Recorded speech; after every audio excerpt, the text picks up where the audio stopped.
After all, we haven't been invited, and curiosity often leads to trouble. Goodbye, Dinah. Goodbye.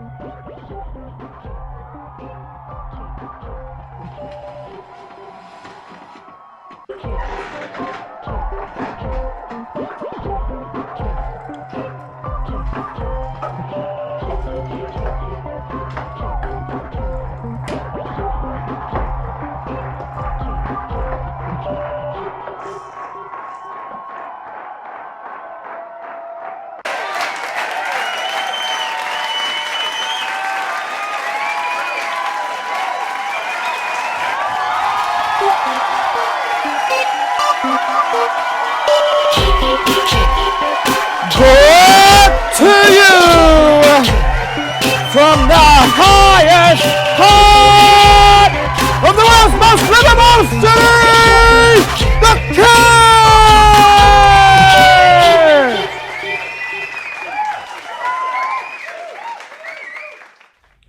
Hi everybody! Hi Dominic!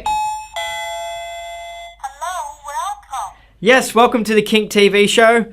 I'm your host, Andy Nolch, and as per usual, it is lovely to be here on a Friday night. Hey, listen to this. There was a hairdresser, and she was with a co-worker who was they were both cutting hairs at the hairdressing salon, and the blonde hairdresser was talking about her boyfriend and how he has a dandruff problem, and she said to her friend, her co-worker, you know, what should I do? And the co-worker said, she goes, you should give him Head and Shoulders. And the blonde girl stopped cutting hair and she was like, what's shoulders?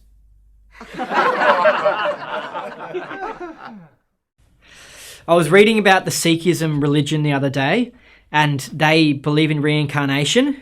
They fast, they do fasting, and they're not allowed to remove any body hair ever from their body. They can't remove any hair at all. It's not good if you're Greek, huh? Oh, I wish you were here to hear this.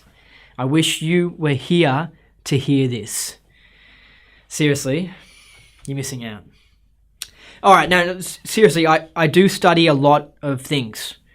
And I've recently been studying a Papua New Guinea tribe of natives of Papua New Guinea. And now so far I've actually studied 13 of the primitive races. That's including the white one.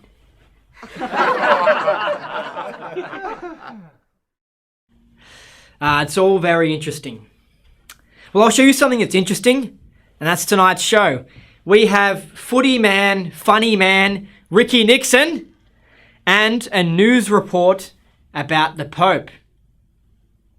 It's going to be fantastico! But before all this, let's check out that kinky mailbox. You've got mail, mail, mail, mail, mail, mail. You've got mail, mail. You've got mail, mail. You've got mail. Howdy, P-Man. Hey. Some tea as per usual. Oh, yes, please. All right, here you go. And tell me, Papa Pink, can you watch that good old kink on the internet? Oh, yes, of course. Good. He's exactly right. You can watch the kink on the internet. And if you subscribe to the Kink's YouTube channel, you get to see special behind-the-scenes bonus footage. Are you lying? No? No, I am. But I've got to be excited there. Because, like, you know, when they're selling DVDs and movies, it's like, bonus special behind-the-scene footage. You know, I was trying to pretend like I was something. Yeah, they do it with DVDs, you know. They put it on the cover. Bonus, special, unreleased footage on all the old movies, you know? I was trying to get people excited, but I was lying. I don't know. There's something about those DVDs that annoys me. You right? No, I'm not. Anyway, subscribe to the Kink's YouTube channel. Let's get on with this frickin' show. Now, in the Kinky mailbox, there is a video from Matt, and it is of a duck chasing a dog. Yes, I said duck. Let's check out this video. It is unbelievable.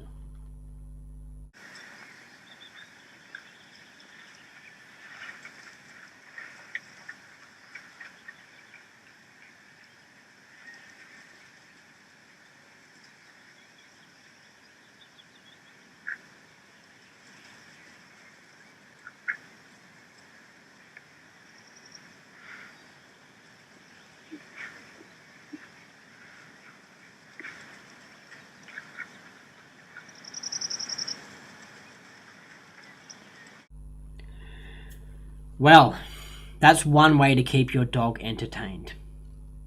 Now, here is a meme that has something to do with Christmas, because it's just around the corner, Christmas time. And it's about Chuck Norris. And it's just for you. You lucky things, you. Let's check this out.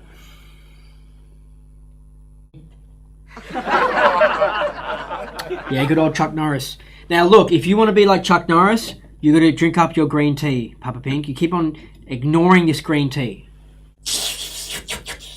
Oh, hang on a second. That meme reminded me of when I saw this lovely Indian man who just loved techno music.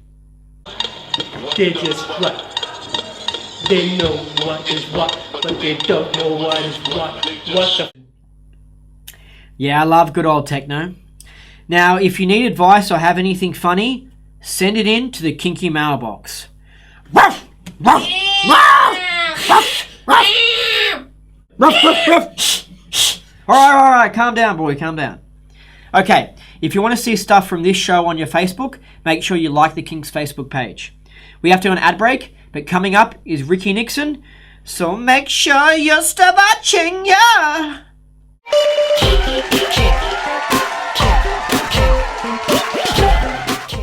Get that go hard at Revolver Party Bonanza on Mother's Day. Come down Mother's Day weekend from Friday to Tuesday. You make the mums go wild at Revolver. $25 entry for the whole long weekend. Bring your mum down and get 25% off all drinks. She's looking good. Get your mum at Revolver. Was sponsored by Sensation Eurostyle Mega Dance Party, Sensation, and Revolver. Exact! On Friday, Saturday, Sunday, Monday, night, it all rolls into one down at Revolver. Set and Sensation. Sensation Eurostyle Mega Dance Party, which you've never seen the likes of on this planet, is coming to Melbourne this New Year's Eve. Sensation. Come to Telstra Zone this New Year's Eve to see a bunch of fully seculars at Sensation. Be part of the white, dress in night. Be part of the night, dress in white. Sensation. Pay a couple of $100 to come to a crazy gig where everybody's dressed in white. Good luck finding your friends.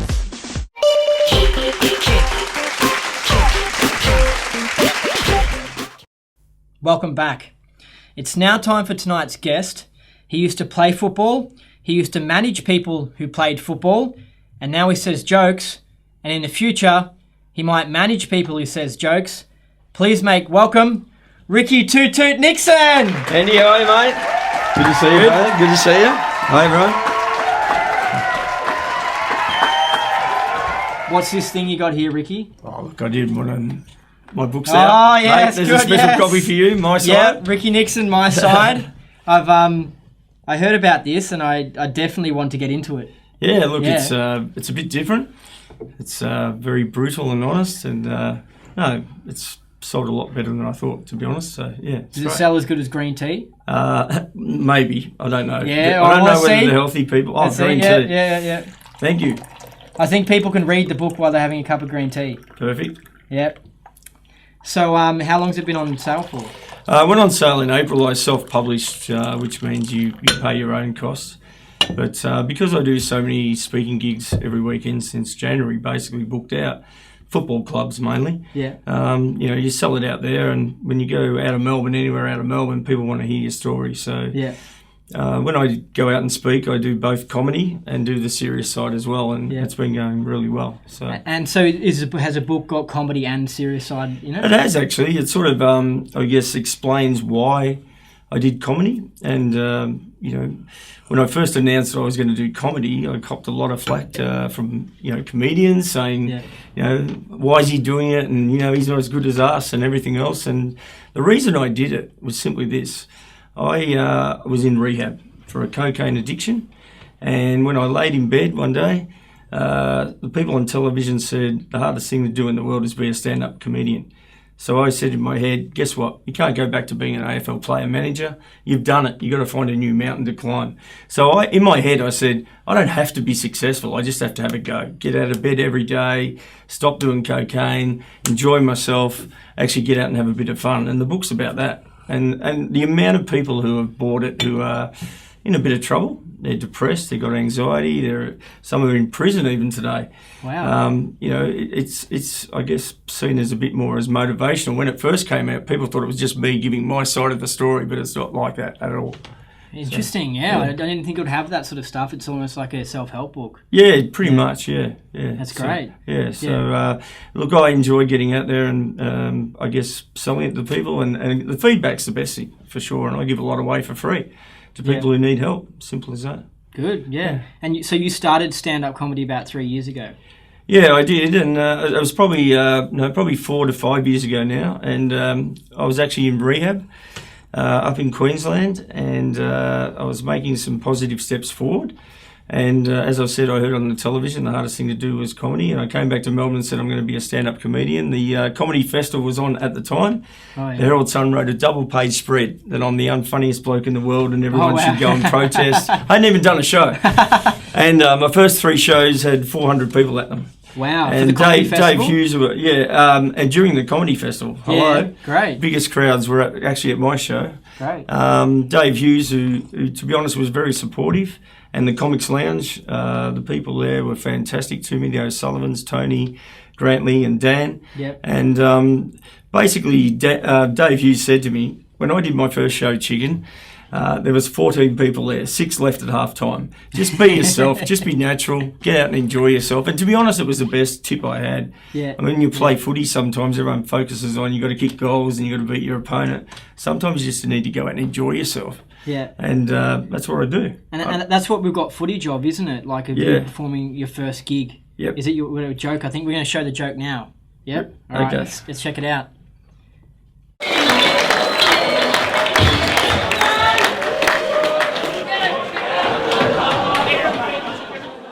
Been a tough 3 years.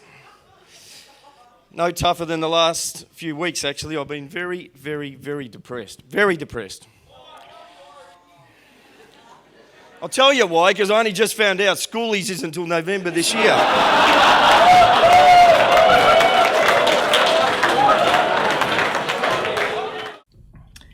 So that joke, I just got to give you credit on that. That was a good joke. That was good. Yeah, look at the show. I guess I must say when I'd done a lot of public speaking, so I was reasonably confident coming on stage, and we had a break, I guess, at half time, and it's fair to say it didn't go according to plan.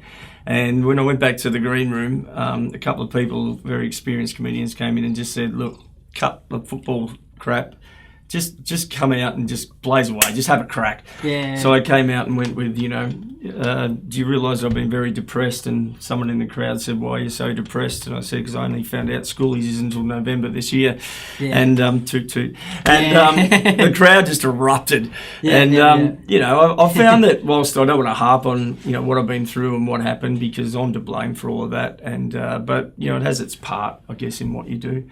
As long as people see it as it's a joke, and simple as that. It was gold. It was a gold joke from a joke. Yeah, look, comedian. there's no doubt that part of what comedy works best on is when you take the piss out of yourself, rather than if you're taking it out of certain sections of the community and things like that. If you take it out of yourself, everyone will laugh because you're laughing at yourself, basically. Yeah. So probably half my show is based on taking the piss out of me or taking the piss out of people in the crowd. Yeah. And at footy clubs, that's not hard to do. Yeah, So, exactly. Yeah. And what's the toot? What's the train? Sorry, what's the chicken and what's the train? Okay, so when I was 17, 18, went to Carlton Footy Club, 1981, I think it was. Yeah. The doorman there was called Chicken Legs, and they called me Chicken Lips because I had a small mouth. They got that pretty wrong because they got very large as we went on. But after about 2 or 3 weeks, it just got shortened to, instead of Chicken Lips, everyone called me Chicken. And like even my kids text me, "Hey, Chicken, what are you up to?" It's embarrassing. What about, "Hey, Dad"? So about 4 years ago, I wasn't really on social media. I had 400 friends on Facebook. Now I've got like 400,000. And I was with haters. I was good at going back to them in a sarcastic way, rather than saying "get stuffed" and all that. I'd come back with a sort of pretty punchy or funny line. Yeah. And this guy on Twitter said, "All aboard the chicken train." And to this day, I've got no idea why I said, why I did it. I just went toot toot, and it just took off. And what I was doing at the time were these private school football videos. And what I did at the end of them was toot toot, and all the kids in the private school started going toot toot everywhere, and so it took off. It doesn't mean anything. A lot of girls like me to toot toot their photos on Facebook because 400,000 blokes then have a look at their photos. So it has its purpose, I suppose. Yeah, sounds good. And you used to play AFL back in the 80s. Yep. But earlier this year, you played your first game in a long time. Yeah, look, I don't know where it came from. My sons challenged me to play a game this year. The irony was both of them were injured that weekend and they couldn't play with me. The idea was the three of us were going to play a game together. So I went and played at Mount Waverley after 23 years and kicked the greatest goal in the history of football, which means I kicked it over my head, fluked it, the wind caught it, directed it around, it fell through the goals. What? But Sorry? Ablet goal. Yeah, it was. Yeah. But I'm quite amazed sometimes how people... they love to get stuck into sports people who achieve. Like, you look at Lance Armstrong, he won 7 Tour de France's, yet everyone rips into him. I mean, okay, he was on drugs when he won 7 Tour de France's, but bloody hell, when I was on drugs, I couldn't even find my bike. Yeah, it's interesting. Yeah. So you do lots of touring of stand-up and your motivational sort of speaking, telling a story. And is that in Melbourne? Like, are you living in Melbourne? I'm living in Melbourne. I live in Port Melbourne. Most people down there know I hang out in Bay Street at the Bakehouse Cafe most of the time. And if I'm not there, I'm at the Exchange Hotel. In fact, I was there last Friday with Warwick Capper. Oh, yeah. Great man, Warwick Capper. Very funny man. We actually do shows together, Warwick Capper and I. It's fair to say our take on comedy is a little bit different. He's zany, talks about himself for 40 minutes, but that's pretty funny. And look, he was a fantastic footballer, and I usually host the show and do my little bit. But we're at the Exchange the other night and with a few mates, and the door burst open, and Caroline Wilson walked in, and Warwick's gone, "Oh no, here we go." She walked straight up to me. She goes, "Nixon, I need to speak to you." I said, "That's okay, park your broomstick over there." She's cracked it. She's walked straight out of the pub, and I said, "Boys, you watch this." Sure enough, on my phone, "Ping, ping, you bastard, if I was pouring you a beer, I'd fill it with poison." So I text her back, "If I was your husband, I'd scull it." That was good. I didn't see that coming. No, but I go out most weekends. I love touring. It's great to get out of Melbourne, and the further you go out of Melbourne, the more people want to see you, because in Melbourne, people sort of are used to seeing AFL players or ex-AFL players, high-profile people. So when I go to Tassie or Perth, I really love it. And, it's sort of like Facebook's created its own heroes now a fair bit.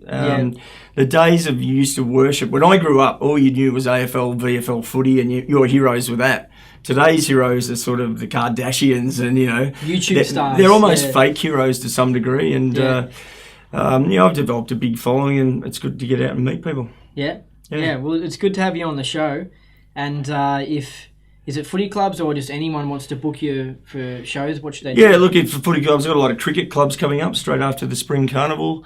If they want to book me, just go on my Facebook and inbox me, basically. Ricky Nixon Facebook. Yeah, Ricky Nixon on Facebook. And, I either go out and do a show with Warwick Capper, or some other, like Scotty Pendlebury's doing some cricket clubs with me this year.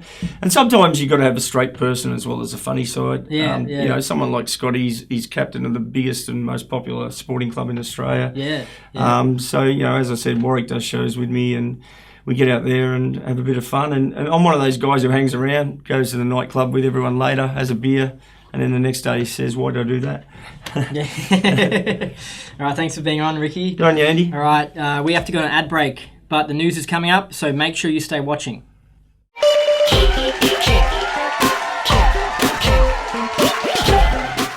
Ladies and gentlemen, chum in, pull the car. You're the show all around. We got Mark Harritop and his 54 years, John Johnny Bronson and his Chevy. And don't forget little Kim Will and his old man my drift car. We've got hot plane drift cars, burnout machines and much more. Don't forget to see the jet truck at Alta 1795, children of 12 are free. Being there, you gotta be a block in the Did you ever want hair that was so good that it was practically illegal to have? You know why I pulled you over today? Because your hair practically looks illegal. Well, just let me go back and check if that's the offence, and I'll probably bring you a fine. Experience the bald eagle inside you. Eagle. Hair so good that it's barely legal. Legal Eagle shampoo. Available nowhere. 'Cause it's illegal. Eagle.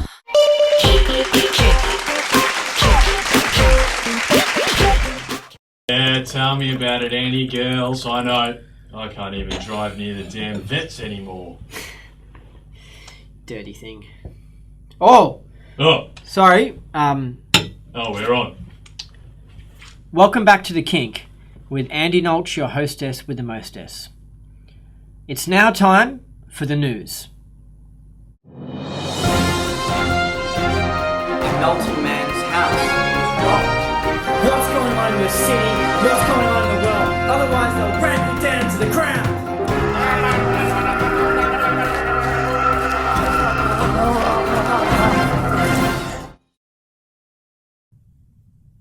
Do you have a personal relationship with Jesus yet not belong to any church?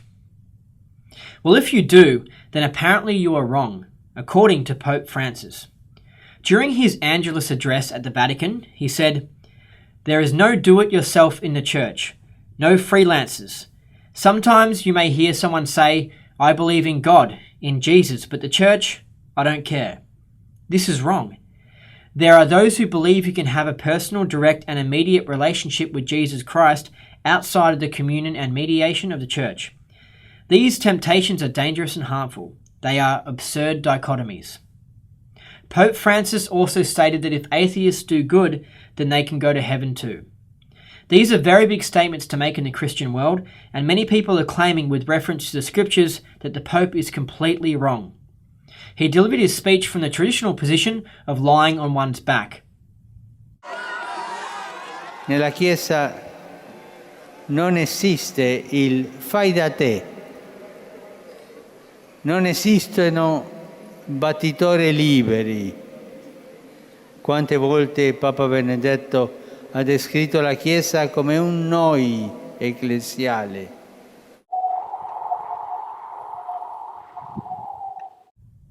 Now let's cut to Emily with the weather report. Thanks, Andy. It was a pretty cold day in Australia today, with Canberra sitting on a low of -3 degrees. Hobart only got to a chilly 9 degrees in the end. There's a cold front moving sort of in this general direction across the country. Looks like it's going to be cold again tomorrow, so everyone pack your jumpers, unless you're in Alice Springs, because you're looking at a top of 31 degrees with that high pressure system rolling through the country there. Looks like a good one, Andy. Back to you. Thanks a lot for that, Emily. It's very appreciated. That's it for the news this Friday, the 4th of November, 2016.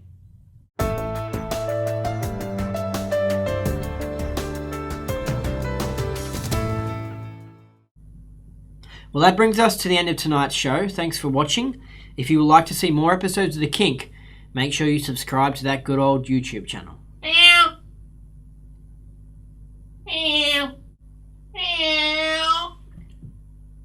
Alright, Papa Pink, Seriously. Yeah, what? Now I've forgotten my lines. I don't even know where we're at. Well, you're in Seriously, where are we? Is this the start of the show? Like, it just... Anyway. Alright. Okay. I've recovered. Well, I'll see you guys again here next week. Next Friday night on Channel 31. And until next time, take care of yourself and do what you want to do. Meow!